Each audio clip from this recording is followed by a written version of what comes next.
ఈ వీడియోలో మీరు ఎస్బీఐ బ్యాంక్ అకౌంట్‌కి సంబంధించిన నెట్ బ్యాంకింగ్‌ని కొత్తగా ఏ విధంగా రిజిస్ట్రేషన్ చేసుకోవాలనే ప్రాసెస్‌ని అయితే ఈ వీడియో ద్వారా మీరు తెలుసుకుంటారు.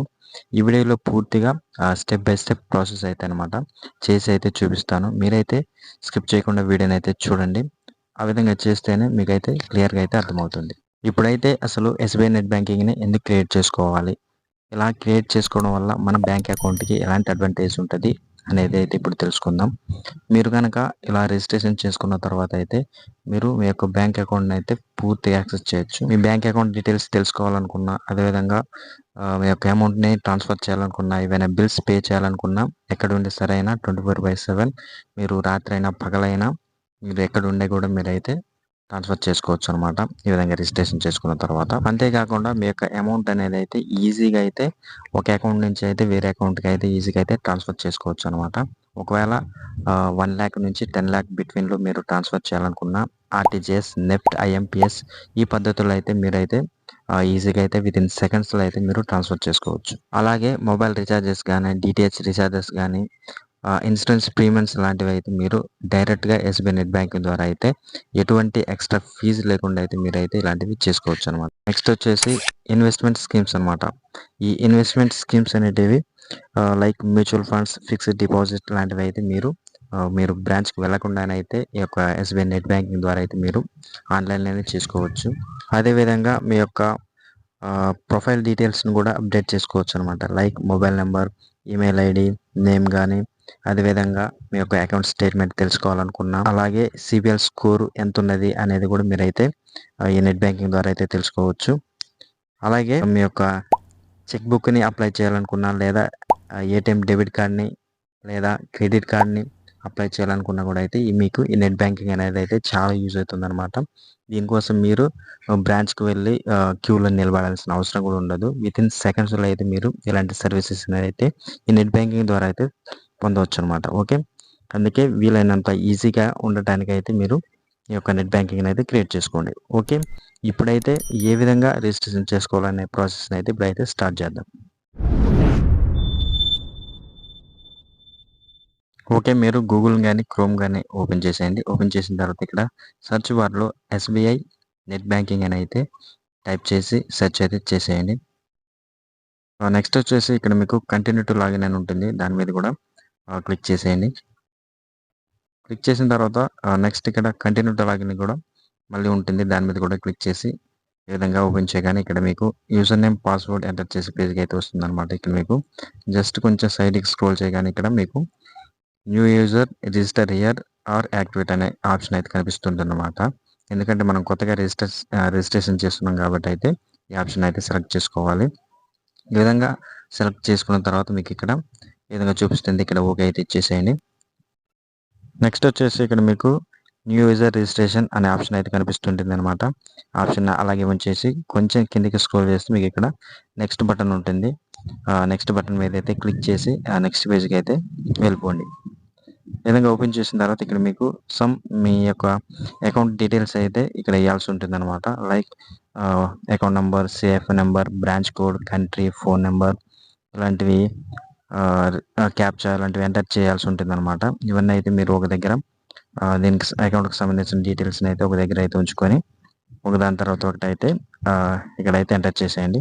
ఫస్ట్ వచ్చేసి అకౌంట్ నంబర్ అయితే ఎంటర్ చేసేయండి. ఈ విధంగా అన్ని డీటెయిల్స్‌ని అయితే ఎంటర్ చేసేయండి. ఈ విధంగా అన్ని డీటెయిల్స్ ఎంటర్ చేసిన తర్వాత ఇక్కడ మీకు facility required select transaction rights ఉంటుంది. ఇక్కడ మీకు full transaction rights, limited transaction rights, view rights ఉంటాయి. ఈ 3 ఆప్షన్‌లలో ఫస్ట్‌ది అయితే సెలెక్ట్ చేసుకోండి. ఫుల్ ట్రాన్సాక్షన్ రైట్స్ మీద అయితే క్లిక్ చేస్తే మీకు ట్రాన్సాక్షన్ రైట్స్ అనేటివి అయితే ఫుల్‌గా అయితే చేసుకోవచ్చు. నెక్స్ట్ వచ్చేసి ఇక్కడ క్యాప్చా అడుగుతుంది. ఆ క్యాప్చా కూడా ఎంటర్ అయితే చేసేయండి. ఈ విధంగా ఎంటర్ చేసిన తర్వాత కొంచెం కిందికైతే స్క్రోల్ చేసేయండి. కిందికి స్క్రోల్ చేయగానే ఇక్కడ ఐ అగ్రీ అనే ఆప్షన్ కనిపిస్తుంటుంది. ఆ బటన్ మీద అయితే క్లిక్ చేసేయండి. క్లిక్ చేసిన తర్వాత కింద సబ్మిట్ అనే ఆప్షన్ ఉంటుంది. దాని మీద కూడా అయితే క్లిక్ చేసి నెక్స్ట్ పేజ్‌కి అయితే వెళ్ళిపోండి. ఇక్కడ ఈ విధంగా ఎంటర్ చేసిన తర్వాత మీ యొక్క రిజిస్టర్ మొబైల్ నంబర్‌కి అయితే ఒక వన్ టైమ్ పాస్వర్డ్ వస్తుందన్నమాట. ఆ యొక్క ఓటీపీని అయితే ఇక్కడ అయితే ఎంటర్ చేసి కన్ఫర్మ్ మీద అయితే క్లిక్ చేసేయండి. ఈ విధంగా నెక్స్ట్ వచ్చిన తర్వాత అయితే ఇక్కడ మీకు 2 ఆప్షన్స్ అయితే చూపిస్తుంటుందన్నమాట. ఫస్ట్ వచ్చేసి I have my ATM card online registration without branch visit. Next వచ్చేసి I do not have my ATM card activation by branch only. అంటే మీకు ఏటీఎం కార్డు ఉంటే ఫస్ట్ ఆప్షన్ సెలెక్ట్ చేసుకోవాలి, లేదా ఏటీఎం కార్డు లేకపోతే సెకండ్ ఆప్షన్ అయితే select చేసుకోవాలన్నమాట. Second option select చేసుకున్నట్టయితే మీరు బ్రాంచ్కి వెళ్ళి అయితే యాక్టివేషన్ చేసుకోవాల్సి ఉంటుంది. ఒకవేళ ఏటీఎం కార్డు ఉంటే ఫస్ట్ ఆప్షన్ అయితే సెలెక్ట్ చేసుకొని నెక్స్ట్ మీద అయితే క్లిక్ చేసేయండి. ఈ విధంగా క్లిక్ చేయగానే మీ యొక్క ఏటీఎం కార్డుకి సంబంధించిన ATM card number and name అది యాక్టివ్లో ఉందా ఇన్యాక్టివ్లో ఉందా అనేది అయితే మీకు ఇక్కడ చూపిస్తుంది. ఆ కార్డు మీద అయితే సెలెక్ట్ చేసి కింద కన్ఫర్మ్ మీద అయితే క్లిక్ చేసేయండి. విధంగా క్లిక్ చేయగానే మీ యొక్క ఏటీఎం కార్డుకి సంబంధించిన సమ్ డీటెయిల్స్ అయితే ఇక్కడైతే ఎంటర్ చేయాల్సి ఉంటుంది. అకౌంట్ హోల్డర్ నేమ్ ఇవ్వాలి, అదేవిధంగా కార్డ్ ఎక్స్పైరీ డేట్ ఇవ్వాలి, మీరు పిన్ నెంబర్ అయితే ఎంటర్ చేయాలి. అంటే అమౌంట్ విత్డ్రా చేసేటప్పుడు పిన్ ఎంటర్ చేస్తారు కదా ఏటీఎంలో, ఆ పిన్ అయితే ఎంటర్ చేయాలి. నెక్స్ట్ వచ్చేసి క్యాప్షన్ అయితే ఎంటర్ చేయాలి. ఈ విధంగా అన్నిటిని అయితే ఎంటర్ చేసి అయితే కిందికి స్క్రోల్ చేయండి. కిందికి స్క్రోల్ చేయగానే ఇక్కడ మీకు ప్రొసీడ్ అనే ఆప్షన్ ఉంటుంది. ఆ ప్రొసీడ్ అనే ఆప్షన్ మీద అయితే క్లిక్ చేయండి.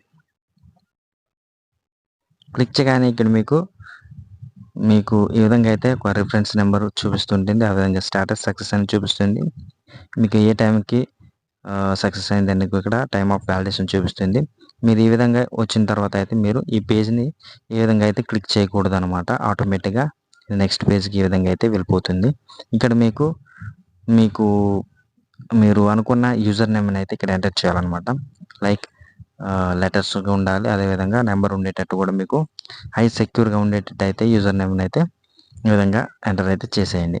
ఈ విధంగా ఎంటర్ చేసిన తర్వాత మీకు ఇక్కడ చెక్ యూజర్ నేమ్ అవైలబిలిటీ ఉంటుందన్నమాట. నాకు ఒకసారి ఆ యూజర్ నేమ్ అనేది అవైలబుల్లో ఉందా లేదా అనేది అయితే ఇక్కడ మీకు చెక్ చేసినట్లయితే మీకు ఒకవేళ అవైలబుల్లో ఉంటే మీకు ఇక్కడ గ్రీన్లో చూపిస్తుంది. ఈ విధంగా యూజర్ నేమ్ ఇస్ అవైలబుల్ అనేది ఈ విధంగా అయితే చూపిస్తుంది. ఒకవేళ లేకపోతే రెడ్ మార్క్ అయితే వచ్చి ఎర్రర్ అయితే చూపిస్తుంది. ఓకే, నెక్స్ట్ వచ్చేసి ఇక్కడ I accept the terms and conditions మీద క్లిక్ చేయండి. ఇక్కడ న్యూ లాగిన్ పాస్వర్డ్ అడుగుతుంది అనమాట. ఇక పాస్వర్డ్ అయితే మీరు ఎంటర్ చేయండి. ఈ పాస్వర్డ్ వచ్చేసి ఇందులో లెటర్స్ ఉండాలి, అదేవిధంగా స్పెషల్ క్యారెక్టర్స్ ఉండాలి, నెక్స్ట్ వచ్చేసి నెంబర్స్ ఉండాలి. ఈ 3 కాంబినేషన్స్లో అయితే ఉండేటట్టు అయితే ఒక పాస్వర్డ్ని అయితే ఎంటర్ చేయండి. అదేవిధంగా కన్ఫర్మ్ లాగిన్ పాస్వర్డ్ మీద కూడా అయితే 2 టైమ్స్ అయితే పాస్వర్డ్ని ఎంటర్ చేసి సబ్మిట్ మీద అయితే క్లిక్ చేసేయండి. ఓకే, ఈ విధంగా అయితే మీకు సక్సెస్ఫుల్గా ఇంటర్నెట్ బ్యాంకింగ్ అనేది రిజిస్టర్ అయినట్టు అయితే మీకు ఇక్కడ చూపిస్తుంది అనమాట. ఈ విధంగా రిజిస్టర్ అయినప్పుడు అప్పుడు అయిపోలేదన్నమాట. నెక్స్ట్ ఇంకో ప్రాసెస్ అయితే చేయాల్సి ఉంటుంది. ఈ ప్రాసెస్ చేసిన తర్వాత ఆ నెక్స్ట్ ప్రాసెస్ని ఇమీడియట్గా చేయాలన్నమాట.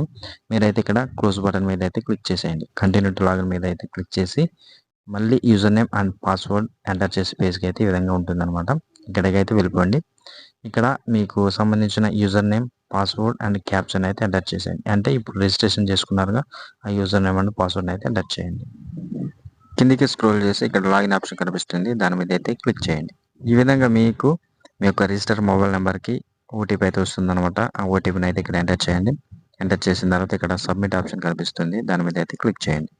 ఈ విధంగా క్లిక్ చేయగానే మీకు ఇంటర్నెట్ బ్యాంకింగ్ పేజ్కి అయితే వెళ్ళిపోతుంది అనమాట. ఈ విధంగా వెళ్ళిపోయిన తర్వాత ఇక్కడ మీరు చేయాల్సిందల్లా ఇక్కడ మీరు ప్రొఫైల్ పాస్వర్డ్ని అయితే క్రియేట్ చేసుకోవాలన్నమాట. అయితే లాగిన్ పాస్వర్డ్ని ఏ విధంగా క్రియేట్ చేసుకున్నారో అదేవిధంగా ఈ యొక్క ప్రొఫైల్ పాస్వర్డ్ని అయితే క్రియేట్ చేయాలి. ఈ ప్రొఫైల్ పాస్వర్డ్ అనేది మీకు చాలా సెక్యూర్గా అయితే ఉంటుందన్నమాట. ఎక్కడంటే మీరు మీ యొక్క అమౌంట్ని ట్రాన్స్ఫర్ చేసే టైంలో కానీ, ఈ విధంగా ప్రొఫైల్ డీటెయిల్స్ని అప్డేట్ చేసేటప్పుడు కానీ ఈ యొక్క ప్రొఫైల్ పాస్వర్డ్ అనేది చాలా యూస్ఫుల్ అవుతుందన్నమాట. మీరు net banking and password create చేసుకున్న తర్వాత అయితే మీరు ఈ ప్రొఫైల్ పాస్వర్డ్ని అయితే కంపల్సరీగా అయితే క్రియేట్ చేసుకోవాలి. ఆ విధంగా క్రియేట్ చేస్తేనే మీరు లోపల లాగిన్ పేజ్కి అయితే వెళ్తారు. ఓకే, ఇప్పుడు ఏ విధంగా ఈ ప్రొఫైల్ పాస్వర్డ్ని క్రియేట్ చేయాలో ఇప్పుడైతే చూద్దాం. ఈ ప్రొఫైల్ పాస్వర్డ్ కూడా లాగిన్ పాస్వర్డ్ లాగా అయితే 3 కాంబినేషన్లు అయితే క్రియేట్ చేసుకోవాలి. లెటర్స్ ఉండాలి, స్పెషల్ క్యారెక్టర్స్ ఉండాలి, నెంబర్స్ ఉండాలి. ఈ 3 కాంబినేషన్స్లో అయితే ఉండేటట్టు ప్రొఫైల్ పాస్వర్డ్ అయితే సెలెక్ట్ చేసుకోవాలి, అంటే క్రియేట్ చేసుకోవాలి. అంతేకాదు ఈ యొక్క లాగిన్ పాస్వర్డ్ అనేది ప్రొఫైల్ పాస్వర్డ్ అనేది అయితే సేమ్ ఉండకూడదు, డిఫరెంట్గా అయితే ఉండాలి. ఓకే, ఈ విధంగా డిఫరెంట్గా ఉండేటట్టు అయితే క్రియేట్ చేయండి. ఓకే, ఇక్కడ ఎంటర్ ప్రొఫైల్ పాస్వర్డ్ అనే ఒక బాక్స్ అయితే కనిపిస్తుంది. అక్కడ నేను చెప్పిన కాంబినేషన్లో అయితే ఇక్కడైతే ప్రొఫైల్ పాస్వర్డ్ని అయితే క్రియేట్ చేయండి. అదేవిధంగా కన్ఫర్మ్ ప్రొఫైల్ పాస్వర్డ్ ఉంటుంది. ఆ సెకండ్ బాక్స్లో కూడా అయితే పైన ఏం టైప్ చేస్తారో కింద కూడా అయితే టైప్ చేయండి. ఇక్కడ మీకు హింట్ క్వశ్చన్ అనే ఆప్షన్ కనిపిస్తుండేది, దాని మీద సెలెక్ట్ చేయగానే కొన్ని క్వశ్చన్స్ అయితే మీకు ఇక్కడ చూపిస్తుంది అనమాట. Which book do your children like, in which company shares to invest first, who is your favourite sports columnist, ఇలా చాలా క్వశ్చన్స్ అయితే ఉంటాయి. దాంట్లో ఏదో ఒక మీకు సంబంధించిన క్వెషన్ గాని మీరు గుర్తుపెట్టుకునే క్వెషన్ అయితే ఏదో ఒకదాన్ని అయితే సెలెక్ట్ చేసుకోండనమాట. ఏదో ఒక ఈ క్వెషన్ అనేది మీకు కంపల్సరీగా అయితే గుర్తుండాలి. ఒకవేళ మీరు ప్రొఫైల్ పాస్వర్డ్ అనేది మర్చిపోతే ఈ యొక్క హింట్ క్వెషన్ ద్వారా అయితే మీరు రీసెట్ అయితే చేసుకోవచ్చు. ప్రొఫైల్ పాస్వర్డ్ యొక్క హింట్ క్వెషన్ అయితే కంపల్సరీగా అయితే గుర్తుపెట్టుకోండి. అదేవిధంగా దీనికి సంబంధించిన ఆన్సర్ కూడా అయితే కింద ఇవ్వాలన్నమాట బాక్స్‌లో. ఆ ఆన్సర్‌ని కూడా అయితే ఇక్కడ మీరు గుర్తుపెట్టుకోవాలన్నమాట. ఇక్కడ హింట్ ఆన్సర్ ఉంటుంది. మీరు పైన ఏ క్వెషన్‌ని సెలెక్ట్ చేస్తారో కింద దానికి సంబంధించిన ఆప్షన్ అయితే ఆన్సర్‌ని అయితే ఇవ్వండి. ఓకే. ఇక్కడ ప్లేస్ ఆఫ్ బర్త్ ఉంటుంది. మీరు ఎక్కడ పుట్టారన్నది దాని యొక్క ప్లేస్‌ని అయితే ఇక్కడ ఎంటర్ చేసి ఇక్కడ మీకు సబ్మిట్ ఆప్షన్ ఉంటుంది. సబ్మిట్ మీద అయితే క్లిక్ చేయండి. ఓకే. ఈ విధంగా మీకు ప్రొఫైల్ పాస్వర్డ్ అనేది సక్సెస్‌ఫుల్‌గా క్రియేట్ అయినట్టయితే మీకు ఇక్కడ చూపిస్తుందనమాట. ఈ విధంగా అయితే మీరు ప్రొఫైల్ పాస్వర్డ్‌ని అయితే క్రియేట్ చేసుకోవచ్చు. నెక్స్ట్ వచ్చేసి ఇక్కడ go to account summary page మీద అయితే క్లిక్ చేయగానే మీకు నెట్ బ్యాంకింగ్‌కి సంబంధించిన పేజ్‌కి అయితే వెళ్ళిపోతుంది. ఇక్కడ మీకు చాలా సర్వీసెస్ అయితే ఉంటాయన్నమాట. ఈ విధంగా మీరు ఈ యొక్క నెట్ బ్యాంకింగ్‌ని అయితే క్రియేట్ చేసుకోవచ్చు. ఫస్ట్ అయితే మీరు యూజర్ నేమ్ అండ్ పాస్వర్డ్‌ని అయితే క్రియేట్ చేసుకోవాలి. క్రియేట్ చేసుకున్న తర్వాత మీకు నెక్స్ట్ ప్రొఫైల్ పాస్వర్డ్ అయితే క్రియేట్ చేయాలి. ఓకే. ఈ 3 క్రియేట్ చేసినట్లయితే మీరు నెట్ బ్యాంకింగ్ అయితే ఈజీగా అయితే లాగిన్ అయిపోవచ్చు. లాగిన్ అయిన తర్వాత ప్రొఫైల్ పాస్వర్డ్ ద్వారా అయితే మీరు ఈజీగా మీ యొక్క అమౌంట్‌ని అయితే ట్రాన్స్‌ఫర్ చేసుకోవచ్చు. ఓకే. ఈ విధంగా అయితే మీరు ఆన్‌లైన్ నెట్ బ్యాంకింగ్‌ని అయితే క్రియేట్ చేసుకోవచ్చు. ఈ వీడియో మీకు యూజ్‌ఫుల్ అయితే ఒక లైక్ చేసి మీ యొక్క ఫ్రెండ్స్‌కి అయితే షేర్ చేయండి. అదేవిధంగా మన ఛానల్‌ని అయితే సబ్స్క్రైబ్ చేసుకోండి.